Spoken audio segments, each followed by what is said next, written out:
வணக்கம் நண்பா, நாம இந்த வீடியோவில் பார்க்க போகிறது உஸ்தாத் பகத்சிங். இந்த படத்தோட மூவி ரிவ்யூ தான் பார்க்க போகிறோம். இந்த படத்தோட ஒன்லைன் எடுத்துக்கிட்டோம்னா, பவன் யாரும் இல்லாத ஒரு பையனா வளர்ந்துட்டு இருக்கிறாரு. திடீர்னு கே. எஸ். ரவிக்குமார் கண்ணில் படுறதுக்கு இவர் என்னோட பேரை கார்டியனா போட்டுக்கலாம், இவனை வந்துட்டு நல்லா படிக்கணும்ட்டு அனுப்பிச்சுடுறாரு.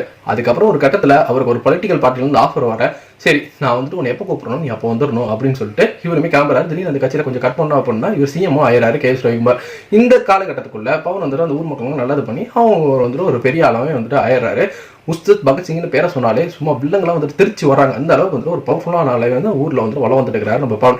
இப்படிப்பட்ட சமயத்தில் தான் அந்த ஊருக்காக வந்துட்டு ஒரு பெரிய விசிட் பண்ணுறதுக்கு ஒரு பெரிய ஆளுங்களாம் வராங்க. அதில் வந்துட்டு ஹீரோயின்மே வராங்க, ராஷிகண்ணா. இவங்களை பார்த்துக்க வேண்டிய பொறுப்பு நம்ம பவன்கிட்ட வருது, ரொம்ப பத்திரமா பார்த்துக்கோங்கிறாங்க. இப்படி பத்திரமா பார்த்துக்கணும்னு சொன்னாலே என்ன ஆகும், 2 சீன் கழிச்சு அவங்களை யாராச்சும் கடத்திடுவாங்க. அந்த கடத்தினவங்க நம்ம பக்கத்துக்கு வேண்டாத ஆட்களாக இருப்பாங்க. உடனே என்ன பண்ணுவார், பக்கத்து போய் அடிச்சு போட்டு அவங்க எல்லாம் காப்பாற்றி கூட்டு வரும்போது இது அத்தனையுமே ஹீரோயின் பார்த்து ஹீரோ மேலே லவ் வரும். கூட சேர்ந்து இவன் யார், அவன் இந்த ஊரில் இப்படி சின்ன ஊரில் இருக்கிறான், இவன் யார் இப்படி இத்தனை பேர் அடிக்கிறான், என்ன நடந்துச்சு, இவனை பார்த்து ஏன் அத்தனை பேரும் பயப்பட்டாங்க அப்படிங்கிறதுக்கான ஃபிளாஷ்பேக் சொல்றதுக்கு ஒருத்தர் பேர் கரெக்டாக அவனை பார்த்து ஹீரோயின் கேட்க ஃபிளாஷ்பேக் ஓப்பன் ஆகுது. இதுக்கப்புறம் என்ன நடந்துச்சு, ஃபிளாஷ்பேக்ல என்னெல்லாம் ஆச்சு, அதுக்கப்புறம் பக்கத்து வந்தனால இங்கே வந்துட்டு என்ன பண்ணிட்டு இருக்கிறாரு, ஃபிளாஷ்பேக்ல எப்படி வந்துட்டு இருக்கிறாரு, இந்த மொத்த கதைக்கு நடுவில் எதனால வந்துட்டு ராஷிகண்ணாவை கடத்தினாங்க, அப்படி பக்கத்துக்கு இந்த கும்பலுக்கு என்னெல்லாம் பிரச்சனை அப்படிங்களா நீங்க படத்தை வந்துட்டு பார்த்து தெரிஞ்சுக்கோங்க.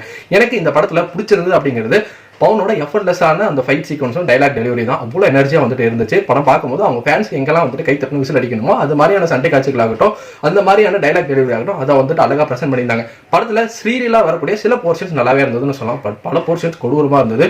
முக்கியமாக ராஷிகண்ணாக்கு படத்தில் வேலையே கிடையாது. இந்த மாதிரி படத்தில் வந்து ஏகப்பட்ட பேர் சும்மா தான் வந்து நிற்கிறாங்க, அட்மாஸ்பியரில் வந்து நிற்கிறாங்க. அந்த மாதிரி தான் இருந்துச்சு அவங்களோட கேரக்டரைசேஷன். பவன் தவிர்த்து வேற எந்த கேரக்டரும் சுத்தமாக மனசில் நிற்கல. கே. எஸ். ரவிக்குமார், பார்த்திபன் 2 பேருமே நடிச்சிருந்தாங்க. 2 பேருக்குமே தமிழ் டப்பிங் அப்படிங்கிறது சுத்தமாக வந்துட்டு செட் ஆகாதனால நமக்கு அவங்க தெரியும் எத்தனை வருஷமா பார்த்துட்டு இருக்கோம். அப்படிங்கும்போது தமிழ் டப்பிங் அவங்களே பண்ணல அப்படின்னாலும் அவங்கள மாதிரி மிமிக்ரி பண்றவங்களை சார்ஜ் பண்ணுங்கயா. எத்தனை வருஷமா நம்ம தெலுங்கு டப்பிங் படம் பார்த்துட்டு இருந்தாலும் இது ஒரு குறை வந்துட்டு தீரவே மாட்டேங்குது. நம்ம ஆர்டிஸ்ட்லாம் அங்க வந்துட்டு பண்றாங்க, சரி தமிழ் டப் பண்ணும்போது அவங்களோட வாய்ஸ்ல மிமிக்ரியாச்சும் பண்றவங்க வச்சு டப் பண்ணுங்க. ஏன்னா நமக்கு அந்த கேரக்டரோட சுத்தமா வந்து ஒன்றி பார்க்கவே முடியல. முக்கியமா பார்த்திபன் இந்த படத்துல மெயின் வில்லனா பண்ணிருக்காரு. அவரோட கேரக்டரைசேஷன் ரொம்ப வந்துட்டு வீக்கா இருந்தது, ரொம்ப கிளீஷியாவான வில்லனா இருந்தது. எப்படி பார்த்திபன் இந்த ரோல எடுத்து பண்ணாரு அப்படிங்கிறது எனக்கு சுத்தமா வந்துட்டு புரியல. எல்லாம் டப்பு தான் அப்படிங்கிற மாதிரி தான் இருக்கு.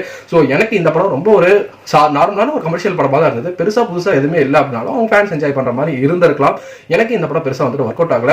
முக்கியமா தெரியல வர மாதிரி ஒரு ஹாஸ்பிட்டல் சீன் இருக்கும். அந்த பொண்ணு கையை பிடிச்சிட்டு வந்துட்டு நம்ம பவன் பேசுற மாதிரி அந்த சீன் எனக்கு எமோஷனா ஒர்க் அவுட் ஆயிருக்கணும். ஏன்னா தெரியல ஒரு இம்பார்ட்டன்டான சீனா வந்துட்டு அதை அட்டி வந்துட்டு சிரிக்கிருப்பாரு.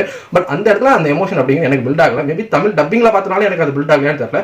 நீங்க டைரக்டா தெலுங்கு யாராவது இந்த படம் பார்த்துருந்தீங்கன்னா உங்களுக்கு அந்த சீன் எப்படி ஒர்க் அவுட் ஆச்சுங்கன்னா நம்மளோட கமெண்ட் செக்ஷன்ல தெரிவிங்க. உங்களுக்கு எப்படி படம் இருந்தது நம்ம கமெண்ட் செக்ஷன்ல மென்ஷன் பண்ணிக்கோங்க. என்ன பொறுத்த வரைக்கும் ஒரு சுமாரான படம். நன்றி.